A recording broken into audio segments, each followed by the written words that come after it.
Welcome to another episode of AhHa Moments. My name is Alban, and I am here with my two partners, Hans Nelson and Kevin Schaefer. Hello. Hello, hello. Episode 10. It's been a minute. Double digits. We're almost halfway there. Halfway to what? 21. Oh, that's right. Was that the number? That's the number to be in the top 1% of all podcasts. Wow, it's so positive already, Kevin. Well, our favorite number is 11. What are we going to do for episode 11? Who knows? Okay. Something special, I'm special sure. and mysterious. Yeah. Okay. We're excited Can't to wait. be here. We're going to talk today about bubbles. And as the theme always goes, it doesn't mean necessarily the actual thing. It's just an alliteration or an analogy for something. I thought we were talking about Michael Jackson's monkey. Oh, was that what it was named? Yeah. No way. That may be Kevin's childhood dog. Kevin, it's been too long since you've complained, and back by popular demand, we would love to hear what has been bothering you. It's been hours since I've had a complaint. I was going to say, to be fair, it hasn't been that long. Just on mic. This time, I was at a nice restaurant the other day. I'm getting a little tired of the overly cutesy bathroom signs. You know what I'm talking about? You need to go to the restroom. All of a sudden, you have to solve some whimsical riddle to know which side you like. What happened to M and W? Now it's like, am I a pine corn, an acorn? I don't know. Am I a spoon? Am I a fork? You're sitting there for right. I don't know the answer to fire or ice. Like I don't know which door to go into. I didn't know Naperville got so creative with their restaurants and their restroom signs. The Olive Cheesecake Garden Factory is this? right. I have found myself in moments going, am I an hombre? Like, which one am I? I don't know which one to go in. I believe you're running out of gripes. Yeah. No, you'd be surprised. Okay. I will bring up, I am surveyed out, and I think it's getting worse. I know you brought this up before. You touch down on a plane, it's like, how did we do? And sometimes I'm like, not that great, nothing happens. It was not a great flight, but literally everything I touch now is a survey. Oh, yeah. Kevin was thinking we should survey the surveys. Surveys to take the surveys. Yeah. I got asked if I liked my Starbucks app today.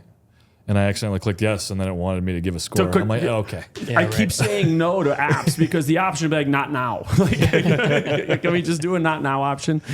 We're here to talk about bubbles, but before we do, I wanted to catch us up on a couple things. There's some stuff that's been going on. There's some things that have been going on. Well, first of all, the last two guests that have come through our door have both since left and both received or are receiving awards. So I don't know if it's related to our podcast, but there seems to be a trend here, which I'm very excited for our guest today, which we'll introduce soon. So real quick, Kent Doughton, who was here, he received a Lifetime Achievement Award from Big Shoulders. Big Shoulders, which is a tremendous charity that we give to as well. That was nice to see. Very well deserved for all the work Very he's well been doing deserved for the work that he's been doing. And then we had our sailor friend Brian, who just this past 2 weeks sent. I saw this article. He did the race from Sydney to Auckland, and if you remember, Brian is all about perfection and improvement, 1% at a time. I guess the last world record from Sydney to Auckland was set by this team. It was 5 days, 3 hours, and 37 minutes. And 57 seconds. Brian and team beat it by more than 50%, which is insane. He set the world record at 2 days, 7 hours, 10 minutes, and 50 seconds. Well, I got to tell cow. Brian, if he could do that, he should have just broken it by a couple hours and then keep breaking it every time he does the race. That is actually true. Just keep resetting the record. I don't think he wants to go to the galas that are involved after. Got it. Okay. Because then it comes with awards. Another thing that happened, which I'm very excited about, I became an uncle this weekend again. Congratulations. Unreal. Very cute kid. Very cute kid. I'm excited to shout out to Lucy Hatija Mehmeti. She got my mom's first name as her middle name, which is a great ode. She's a cutie. My family is all men. We finally have a girl. We're excited. I've never seen a pink nursery. It's absolutely adorable. Guys do not have these things. Like, it is the cutest thing I've ever seen. But welcome Lucy to the family. Welcome Lucy, and congratulations to Luke and Bridget, the parents, on their new arrival. Yeah. And Kevin and I, saw pictures, and we wanted to make fun of you, like, hey, protect the head. But you had a really firm grip on that. Thank you. I've You've been held practicing. a burrito before, I think. I've been practicing with all of your kids for a long time. So I am fully trained to how to hold a baby. I know, Hans, you were thinking about your kid memories. Yeah, so I have a little bit of a gripe, too. Maybe even better than Kevin's. But, there's a lot of things. People have told me I'm childlike. But honestly, there's a lot of things that I really enjoyed as a child that you just can't do as an adult anymore, or you look weird, or Like look like what? a creep.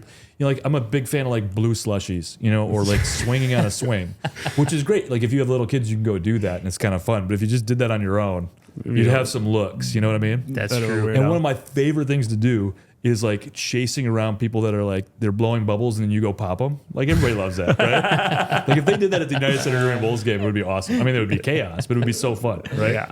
And It's so true. that's, you know, I thought it was a nice transition into our bubble conversation today. Are we in a bubble or aren't we? Are we in a bubble or not? I have to tell you, I actually just remember this.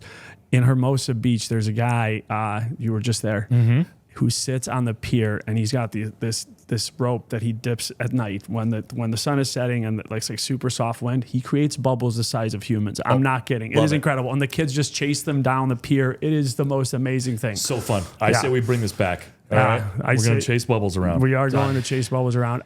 We're here to talk about bubbles and to talk about, are we in a tech bubble or an AI bubble? But before we do, we have someone very special here today. I am very excited about our guest that's here with us today. Northern Trust has been a tremendous client of ours since April of 2018, which, I mean, we began as a company not far before that. Yeah. And they were the first really big company to take a chance on us. And Northern Trust is such an impressive company. And for those of you not in Chicago, it's been around since August 12th of 1889. It's 136 Incredible. years. That is a The odds of long making it time. that long are insane. And it was started in a one-room office in the Rookery, which is a very famous building in Chicago, which is still standing as well, which is amazing. And I just think of the longevity of an organization like that, right? It's one of the largest banking institutions in the U.S. They cater corporations, institutional investors, ultra-high net worth individuals, but everybody in Chicago knows Northern Trust. Absolutely. And now they're in one of the more kind of famous red buildings overlooking the lake in Chicago. So without further ado, I'd love to introduce our guest today, Lenee Wolf. She is currently the SVP, Chief Administrative Officer. She's been with Northern Trust for 18 years, have held many titles there. And I think she's a perfect person to have this conversation with because over her career, she's been able to take on new challenges by being adaptable, by being hardworking, by being persistent, like everything we represent as a firm. So, Lenee, thank you for joining us. Thank you very much. I Welcome to the appreciate it. podcast. Welcome to the I'm podcast. We're excited. very happy to have you. You've been in our office several times, but this is the first time we said, let's put a mic in front of you and let you go. Watch out. If you wouldn't mind, we ask all of our guests, give me a 90-second to 2-minute introduction to you, your career, the paths it's taken, and kind of what you're doing in your day-to-day. Sure. So I grew up in Iowa, Davenport, Iowa, went to the University of Iowa. My handle is Iowa Girl for almost everything, including my license plate. I love that. When I graduated from Iowa, I had a couple job offers in Iowa, and I said to my dad, I said, well, what do you think? And he goes, if you don't go now, you'll never go. You'll end up like me, living 2 blocks from the house I grew up in. Wow. And so I came to Chicago really, really hoping I could work for the Chicago Cubs. I interviewed. They weren't going to pay me anything. They wanted me for free as an intern. And then I kind of fell into banking. And I have done everything from finance to HR to loan management to L&D to building branches, determining where branches should be closed or relocated, and determining who we should merge with. And then I've been with, as you said, Northern Trust for 18 years. And when I started there was the whole focus of what I was going to be doing was how to move more work from Chicago to our offices in India.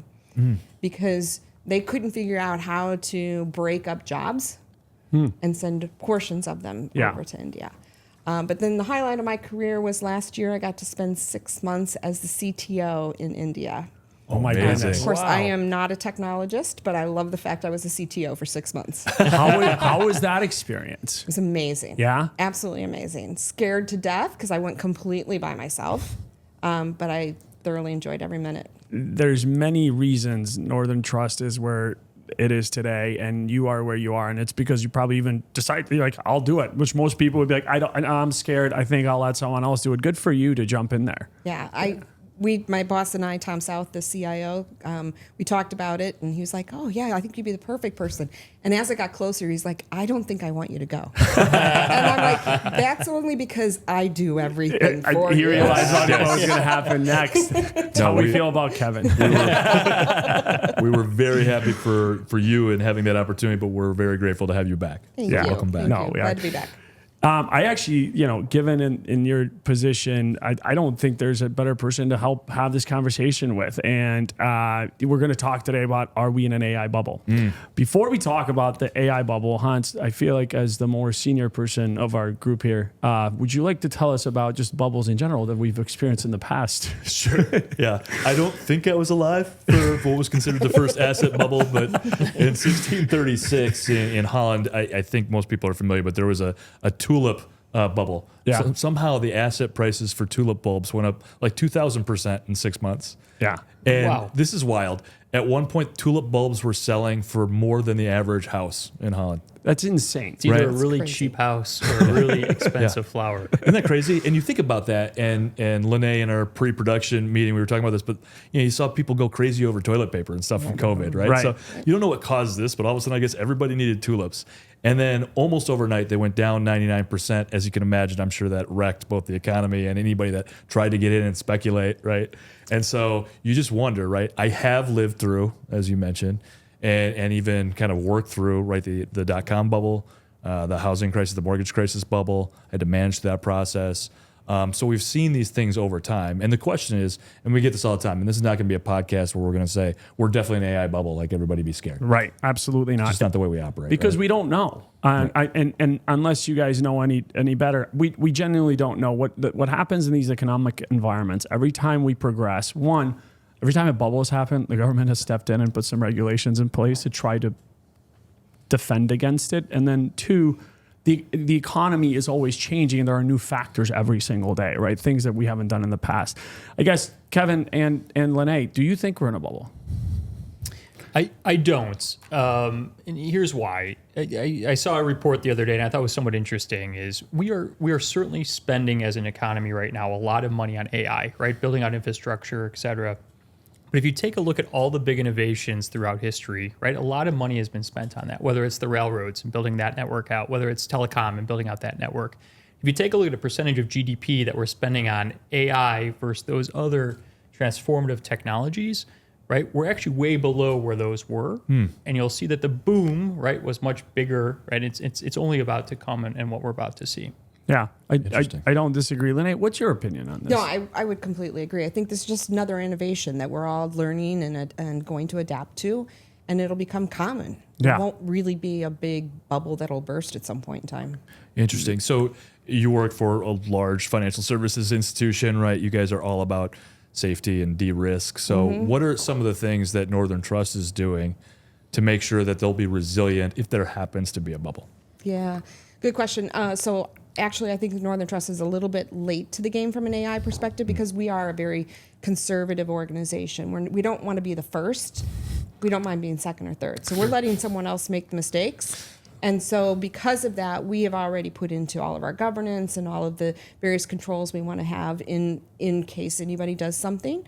But we're using it primarily now to just start to figure out what can we do more efficiently. Yeah. Yep. Right. I think it's the right play, and I don't blame you. I think AI in the market, right, to the direct consumer. By the way, of all the utilities that have been created, AI being similar to electricity in the sense of it's going to impact everybody. It's the first one that the average consumer has access to it. Like electricity took a long time to put it out there, right? Yes.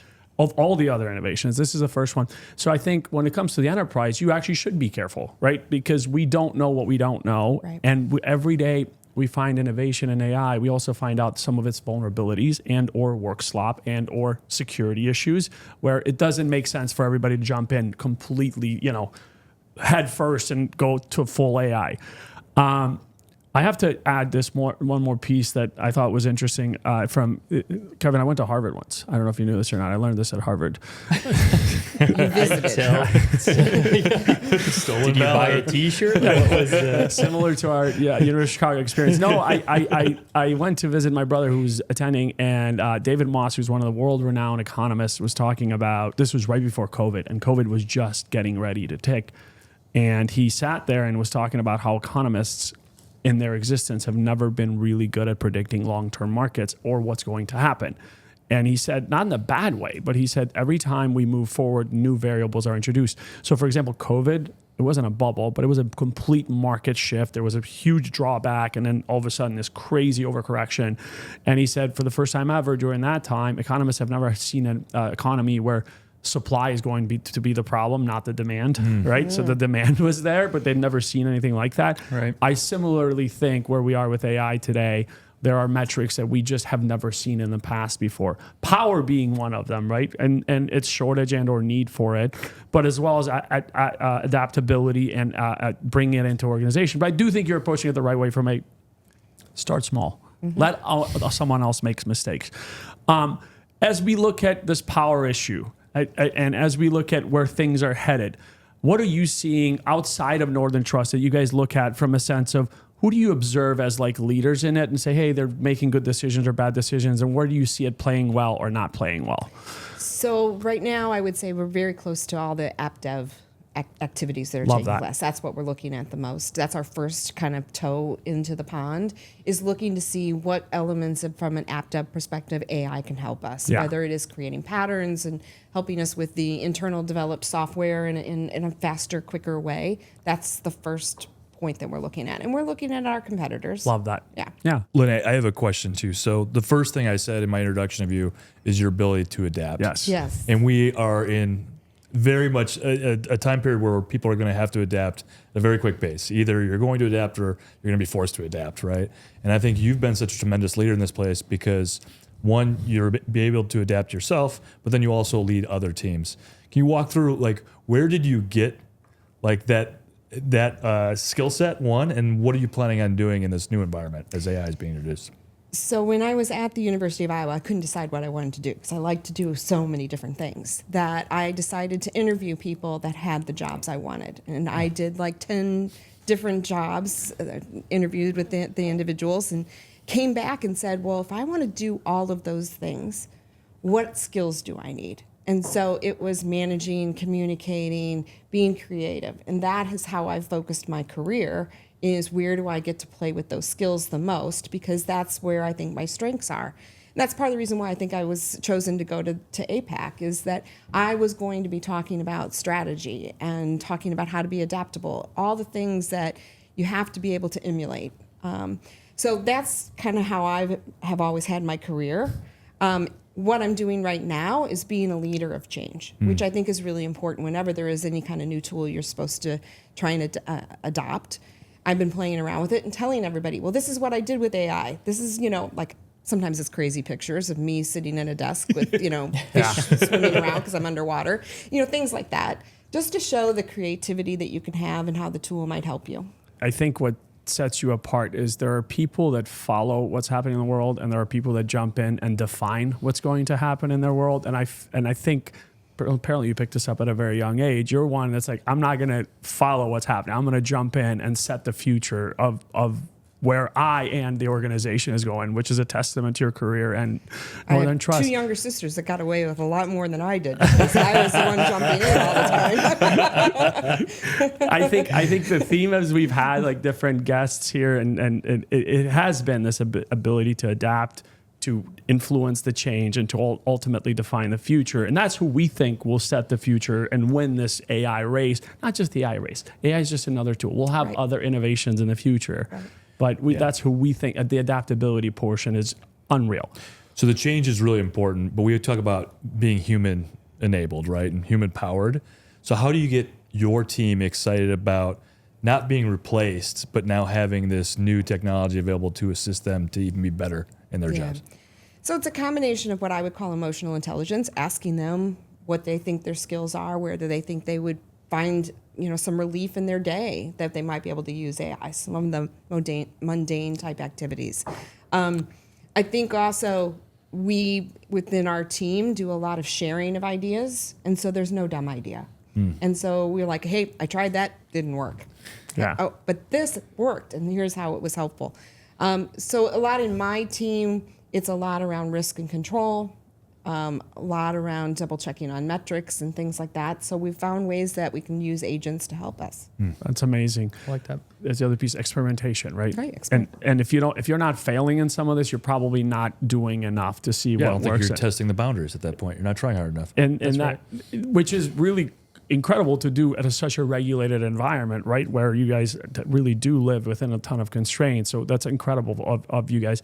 I think, where do you see next year or two from where you are going to invest your own personal time in area, and specifically in the AI area?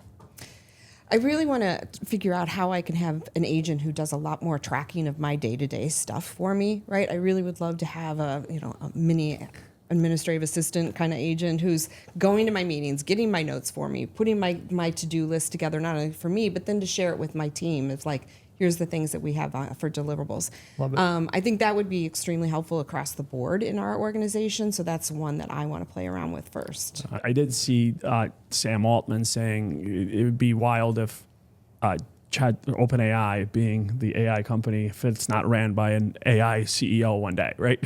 Which is, I actually would love to find twins of us, right? Similar to what you're saying, where it is observing and helping eliminate some of the rudimentary stuff and tasks we don't want to do, and interact with others as well.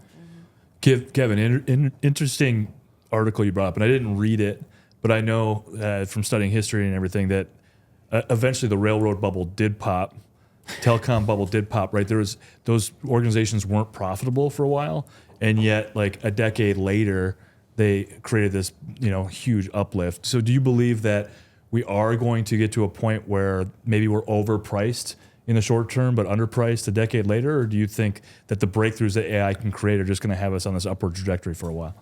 I truly believe we are sitting on the greatest unlock of human productivity, right? If you think about even some of the examples you were just walking through, the amount of time that we spend doing things like tracking, right, or doing the mundane tasks, if you have someone or something, an agent that you can hand that off to, it reminds me of what we were talking about a little bit ago, right? We've always had this evolution. There used to be people walking down the street, lighting the lampposts with light every night. Absolutely. Right? We don't have that anymore, right? And we still have plenty of jobs. That's a good thing. Right? And it's a wonderful thing, I used to call that the good old days. It was Hans's college job. No, you're absolutely right. When the Wright brothers took flight, people who were in transportation, they all were terrified, like, what's going to happen to our jobs? Mm-hmm. Well, it created airports, which have restaurants, which have flight crews, which have people who build airplanes, which have, I think we couldn't be living at a better and more exciting time of innovation as it stands. I was looking at my niece who's born. I'm like, she's going to see some stuff, right? It's going to be incredible. Oh, yeah. No, it's going to be great. And I think the funny thing that we find now, too, is a lot of our clients, anyway, I'd love to get your take, Lenee, are they have fatigue around the hype. They have fatigue around failure. And a lot of firms then will say, well, we shouldn't do it. We'll wait until somebody does it right or wrong, and then we'll be a fast follower, right? So how do you get past the hype cycle? How do you get past the fatigue of 95% failure rate based on the MIT study to really find true value for your organization? Yeah, it's going to be a lot of experimentation, but we're in an analysis paralysis point right now, too. It's like, do you want to go down that path until you know exactly how much you might save or how much you're going to benefit from it, or what the productivity play is going to be? And so it's kind of like we have to take that jump.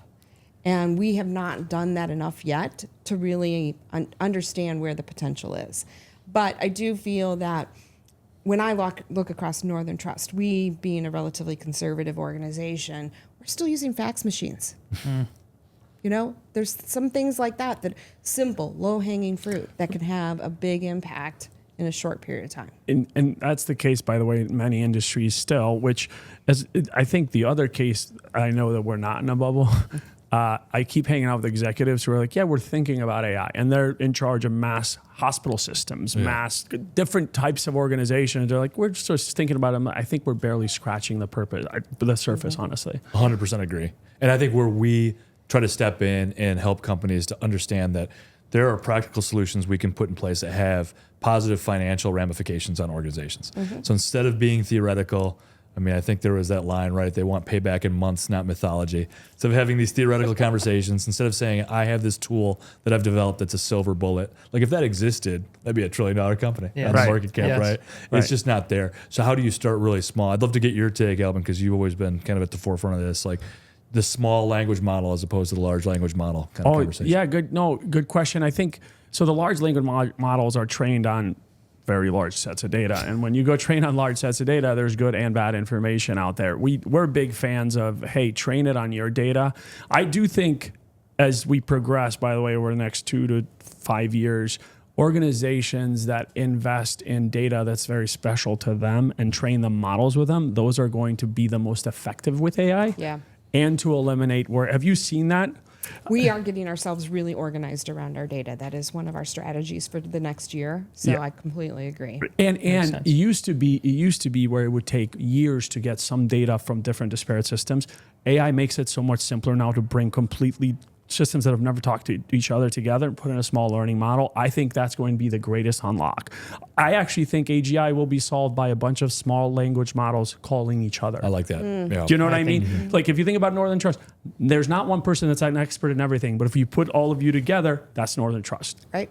And same here and same most organizations. I think it'll be small learning models that'll solve it. You had mentioned something earlier too, and Lenee, I'd love to get your take on this, but it's the first big technological advancement that's available to the consumer, right? Like if you think about computers, that was used by organizations first. If you think about like the internet, that was first. This is the first one that's been used by humans first, and now it's being introduced to the enterprise, which makes me believe that the best ideas will come from kind of the line workers that are ones that are doing the work all the time. So have you done anything or thought through how you're going to collect great ideas from kind of the lowest level individuals on your team as opposed to having a top-down approach to it that might be backwards? So we've already set up, a repository for ideas. We have like weekly get-togethers around what is the best question you've asked your co-pilot today and things like that. We're doing a whole communication plan around it. There's some that are across the entire enterprise and some that are very siloed with each business group because you can gain something with being close to your own business to understand how someone else is using it. But yeah, absolutely, we're trying to capture it all now. I'll take it on a lighthearted note. I see a ton of videos of robots doing amazing things, AI robots. Have you guys seen the opposite where they show them when they're not rehearsed what these robots do? I love it. It's one of my favorite. They videos. run into mirrors. They'll kick things. It just goes to show we're not as close to that. They get world. really mad at mirrors because they think it's a competition. They think it's a competition. This is my job. It is incredible. But if I was pushing AI and if I was pushing automation, I would do exactly what everyone in San Francisco. I'd be like, we're there. We're almost there because you have to push the boundaries to get where we need to get to. And what I'd like to say to the robots listening, I think you're doing a great job. I think you're doing a great job. Keep kicking the mirrors. Can they figure out what bathroom to go into is the question. I'm thankful for it. Yeah, I am too. Right. Speaking of thankfulness, we're almost in thankful season. I love Thanksgiving so much. It's my favorite holiday. My favorite holiday for sure. Oh. As we get, Kevin, I know this will be very hard for you, but maybe we.